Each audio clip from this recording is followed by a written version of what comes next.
stagione che avete fatto, imbattuti in Italia nella regular season, il percorso. Ecco, in questa finale invece, in gara 2, come si sottolineava prima, abbiamo avuto l'impressione buona nel primo tempo della sua squadra, che sembrava aver acquisito anche consapevolezza, personalità, e quindi ha gestito bene. Poi nella ripresa, quell'1-2, quelle due reti a inizio ripresa dei vostri avversari hanno un po', come dire, sfaldato, no? Minato le vostre sicurezze, si è visto durante la partita. Poi ci sono stati degli episodi, naturalmente, grande equilibrio a dagli episodi. Prego Thiago Sousa, lei. Noi sapevamo che questa è una partita lunga.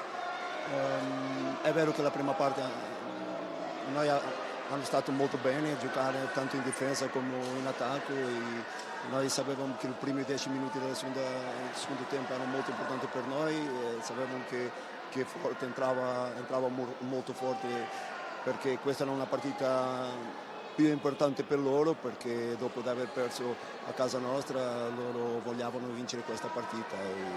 Ma più importante è che sono molto contento con lo sforzo dei miei ragazzi.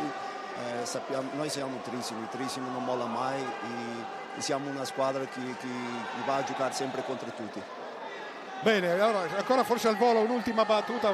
Pierluigi Bresciani vuole chiedere qualcosa che conosce naturalmente a Thiago Sousa. Thiago, vedo che sono partite dove il dettaglio fa la differenza, perciò io non ho niente da dirti, dico che solo avete fatto una gran partita, come è stato detto. Il primo tempo forse avete proprio in mano il gioco, e adesso come la preparerete la prossima gara 3?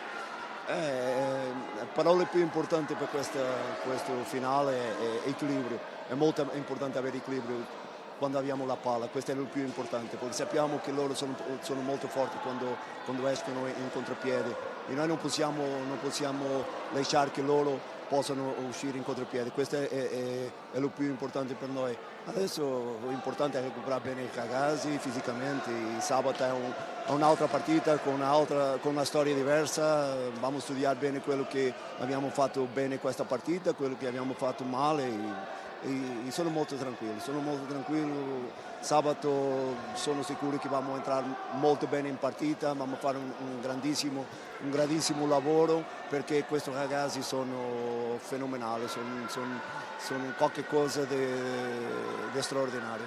Bene, grazie allora Thiago Sousa. Vedremo naturalmente, non mancheranno le telecamere, la trasmissione di Rai Sport. Allora, l'ho anticipato, il tecnico angolano del Trissino.